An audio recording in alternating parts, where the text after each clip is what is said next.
మన Varahi sales grand festive celebrations ప్రతి 10,000 రూపాయల కొనుగోలుపై ఒక బంగారు నాణెం ఉచితం. ఈ ఆఫర్ జనవరి 15 వరకు మాత్రమే.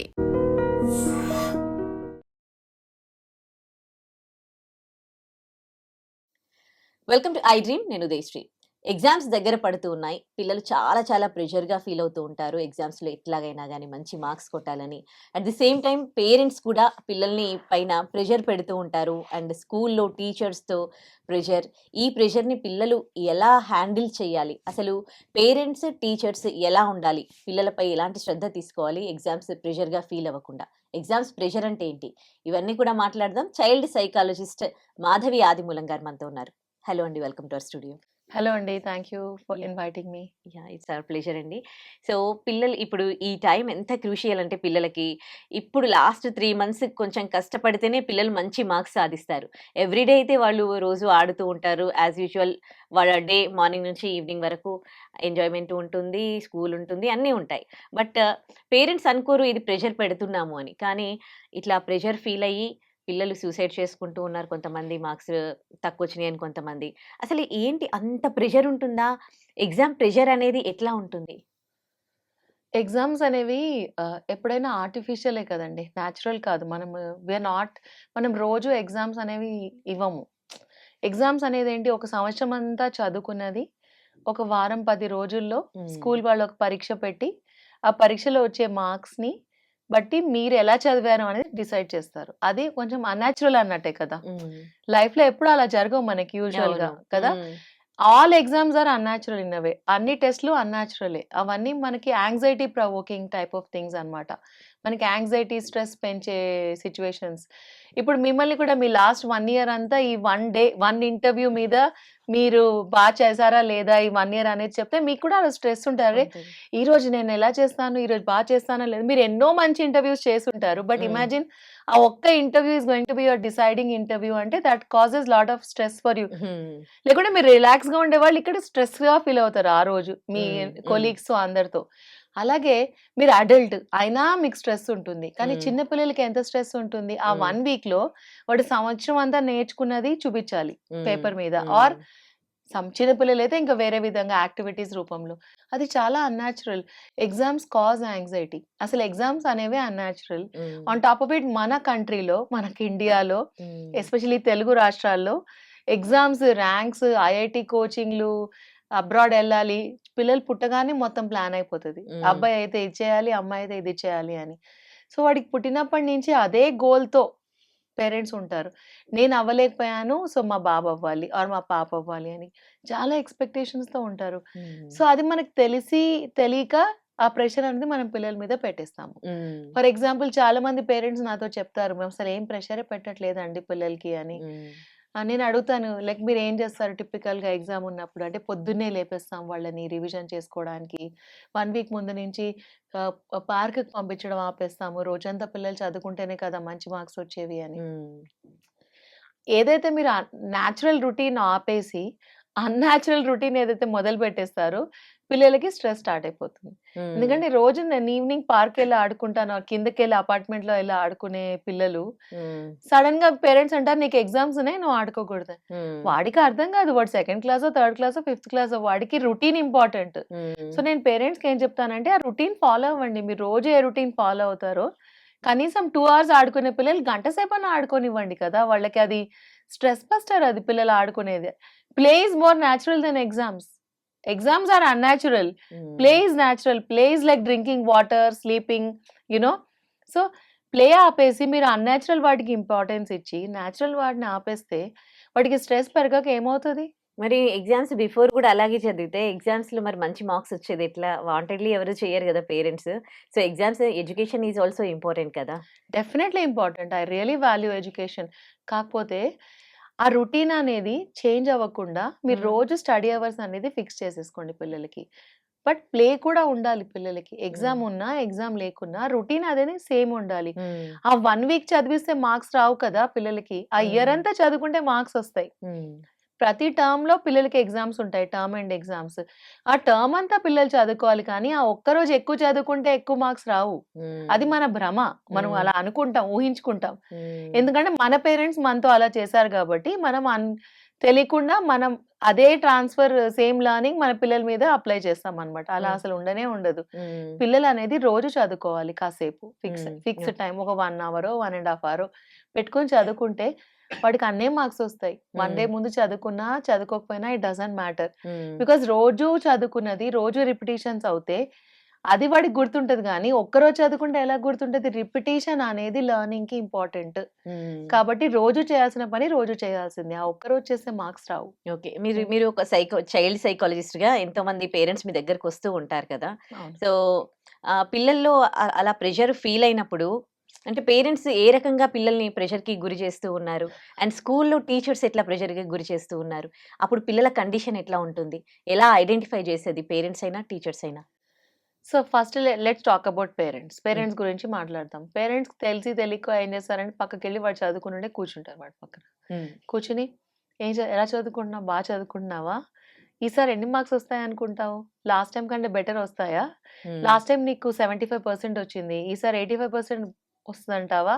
అలా మాట్లాడతారు. హ్మ్. వాళ్ళేమనుకుంటారు పిల్లలకి టార్గెట్ ఇస్తున్నాను, ఒక గోల్ ఇస్తున్నాను అని అనుకుంటారు. హ్మ్. కానీ అది గోల్ కాదు, టార్గెట్ కాదు. హ్మ్. అది అనవసరమైన ప్రెషర్. అంటే వాడికి స్టార్ట్ అయిపోతది ఇంక టెన్షన్. హ్మ్. ఓహ్! లాస్ట్ టైమ్ నాకు 75 వచ్చాయి. ఇప్పుడు నేను 85 తెచ్చుకోవాలి. మా నాన్న, మా అమ్మ అంత ఎక్స్‌పెక్ట్ చేస్తున్నారు నా హ్మ్. దగ్గర నుంచి అని.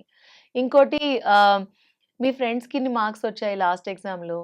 ఈసారి నీకు బాగా వస్తాయా వాళ్ళకంటే మార్క్స్? కానీ నువ్వు వాళ్ళకంటే తెచ్చుకోవాలి. హ్మ్. లేకుంటే మీ బ్రదర్‌కో, సిస్టర్‌కో ఎక్కువ మార్క్స్ వచ్చాయి. నీకు కూడా అన్ని మార్క్సే రావాలి.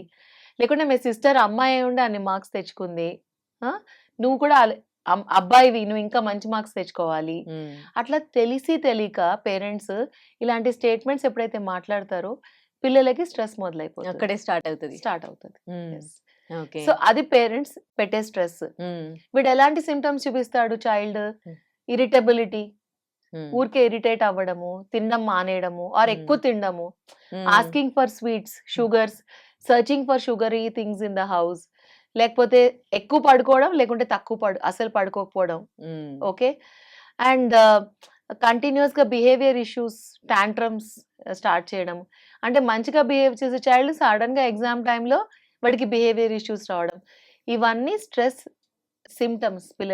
పిల్లలు ఈ స్ట్రెస్ అనే వర్డ్ వాడరు హ్మ్. యూజువల్‌గా. హ్మ్. వాళ్ళు బిహేవియర్‌లో చూపిస్తారు స్ట్రెస్ హ్మ్. అనేది. హ్మ్. సో, మనము మనం అంటాం ఇప్పుడు నాకు ఈరోజు నాతో మాట్లాడకు నాకు చాలా స్ట్రెస్‌గా ఉంది అని హ్మ్. మనం ఇంట్లో చెప్తాం. కానీ పిల్లలు అలా చెప్పలేరు. వాళ్ళకి హ్మ్. తెలీదు how to handle it. So, పేరెంట్స్‌కి బిహేవియర్ ఇష్యూస్ కనిపిస్తాయి ఆ టైంలో. హ్మ్. టీచర్స్ కూడా క్లాస్ రూమ్‌లో ఇలాంటి ప్రెషర్ పెడితే గనక టీచర్ ప్రెషర్ పెడితే లాస్ట్ టైమ్ నువ్వు ఇన్ని మార్క్స్ తెచ్చుకున్నావు. ఇప్పుడు నువ్వు ఇన్ని మార్క్స్ తెచ్చుకోవాలి. హ్మ్. లేకుంటే ఈసారి నువ్వు ఫస్ట్ ర్యాంక్ తెచ్చుకోవాలి. హ్మ్. అండ్ కొంతమంది పిల్లల్ని టీచర్స్ ఎవరైతే స్లో లెర్నర్స్ ఉంటారో హ్మ్. వాళ్ళకి స్పోర్ట్స్ పీటీ క్లాస్ ఆపేస్తారు. హ్మ్. ఆపేసి వాడికి హ్మ్. ఎక్స్‌ట్రా టీచింగ్ చేపిస్తారు హ్మ్. ట్యూషన్. అండ్ మనకి ఇండియాలో ఇంకొక ఎస్పెషల్లీ మనం ఎక్కువ చేసేది ట్యూషన్స్. హ్మ్. స్కూల్ నుంచి ఇంటికొస్తారు. టిఫినో ఏదో తినేసి ట్యూషన్‌కెళ్ళిపోతారు. అవును. ట్యూషన్ నుంచి మళ్ళీ ఇంటికొస్తారు. హోంవర్క్ చేసుకుంటారు. హోంవర్క్ చేసుకొని పడుకుంటారు. అసలు పిల్లలు ఎప్పుడు ఆడుకుంటారు? హ్మ్. ఎగ్జామ్స్ అప్పుడు ట్యూషన్ టీచర్స్ కూడా ఇంకా ఎక్కువ ఇంక్రీజ్ చేస్తారు నంబర్ ఆఫ్ హ్మ్. అవర్స్. సో, అసలు పిల్లలకి రిలాక్సేషన్ గానీ, any other type of stress busting activities అసలు ఉండవు. హ్మ్. దానివల్ల స్ట్రెస్ పెరుగుతది తప్ప హ్మ్. తగ్గేదే లేదు. అసలు ఔట్‌డోర్ స్పోర్ట్స్ అనేవి అంటే కమ్యూనికేషన్ అనేది పిల్లలతో ఆడడం అనేది ఔట్‌డోర్ గేమ్స్ అనేవి హౌ ఇంపార్టెంట్ యాక్చువల్లీ అసలు పేరెంట్స్ కానీ, టీచర్స్ కానీ దీనికి సంబంధించి అసలు ఎప్పుడైనా వాళ్ళు ఫోకస్ చేయడము, ఇది కూడా పిల్లలకి చాలా ఇంపార్టెంట్ అనుకోవడం అనేది అసలు జరుగుతుందా? అసలు చేస్తున్నారా? ఎవరైనా ఆలోచిస్తున్నారా అసలు? మోడర్న్ డే అర్బన్ పేరెంట్స్ ఇప్పుడు హైదరాబాద్‌లో పేరెంట్స్ కొంచెం రియలైజ్ అవుతున్నారు. హ్మ్. వాళ్ళు స్పోర్ట్స్ అనే దానికి చాలా వాల్యూ చేస్తున్నారు ఇప్పుడు. ఇస్తున్నారు ఇంపార్టెన్స్. హ్మ్. ఓకే. కాకపోతే అది కూడా చాలా కాంపిటీటివ్ యాంగిల్‌లో వెళ్తున్నారు. హ్మ్. మేము చిన్నగున్నప్పుడు, మేము ఆడుకున్నప్పుడు, మా పిల్లలు ఆడుకున్నప్పుడు sports were just time pass. They were hmm. Just having fun. Hmm. దానికి ఏదో స్టేట్ లెవెల్ కాంపిటీషన్స్‌కెళ్ళేలే, డిస్ట్రిక్ట్ లెవెల్ కాంపిటీషన్‌కి అవన్నీ లేవు మాకు. హ్మ్. క్రికెట్ ఆడినా it was just fun. Hmm. Tennis ఆడినా it was fun. There was nobody trying to keep a score of ఎన్ని హ్మ్. పాయింట్స్ వచ్చాయి, ఏ లెవెల్‌లో ఆడుతుందని ఎవరు పట్టించుకోలేదు అసలు. మా హ్మ్. పేరెంట్స్ రాకెట్ కావాలా కొనిచ్చారు అయిపోయింది. మా పాటికి మేము ఆడుకున్నాము. That's over. హ్మ్. నిజంగా ఎవరైనా టాలెంటెడ్ ఉన్న వాళ్ళుంటే స్కూల్‌లో స్పాట్ అయ్యేవాళ్ళు. హ్మ్. వాళ్ళు స్కూల్ ద్వారా రిప్రజెంట్ చేసేవాళ్ళు at a okay. Different level. Normal people like us who were just playing for fun, we played for fun. మాకేం ప్రెషర్ లేదు. Play was only meant to be for fun. కానీ ఇప్పుడు ప్లేలో కూడా చాలా కాంపిటీషన్ తీసుకొచ్చేసాం.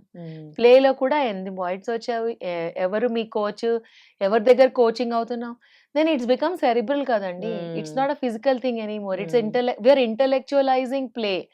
నాకు తెలిసిన చాలా మంది పిల్లలు ఇప్పుడు ADHD తో ఉన్న పిల్లలు ఉంటారు కదా. Michael Phelps has highest number of gold medals in swimming, okay, in Olympic medals in swimming. So అందరు పేరెంట్స్ మైకేల్ ఫెల్ప్స్ కి ADHD ఉందని తెలిసినప్పటి నుంచి ADHD ఉన్న పేరెంట్స్ అందరూ పిల్లల్ని స్విమ్మింగ్ లో వేయడం మొదలు పెట్టారు. అందరూ మైకేల్ ఫెల్ప్స్ అవ్వరు కదా. ఆ అబ్బాయికి టాలెంట్ ఉంది స్విమ్మింగ్ లో, ప్లస్ ADHD కూడా ఉంది. అండ్ వాళ్ళ మదర్ ఎంతో కష్టపడి చాలా స్ట్రగుల్ అయ్యి వాడికి ఏదో something, it's luck and everything together, వాడికి maximum number of gold medals in swimming in Olympics. ఇప్పుడు మన పేరెంట్స్ ఏమనుకుంటున్నారు, థెరపీ చేయించక్కర్లేదు, సపోర్ట్ చేయక్కర్లేదు, స్పోర్ట్స్ లో పెట్టేస్తే వీళ్ళు గోల్డ్ మెడల్స్ విన్ అవుతారు అని. కొంతమంది పేరెంట్స్ టెన్నిస్ కి పంపిస్తున్నారు, కొంతమంది పేరెంట్స్ ఒక్కొక్క స్పోర్ట్స్ కి, ఫుట్బాల్ కి పంపిస్తున్నారు. They expecting Michael Phelps level of performance from their children who are struggling.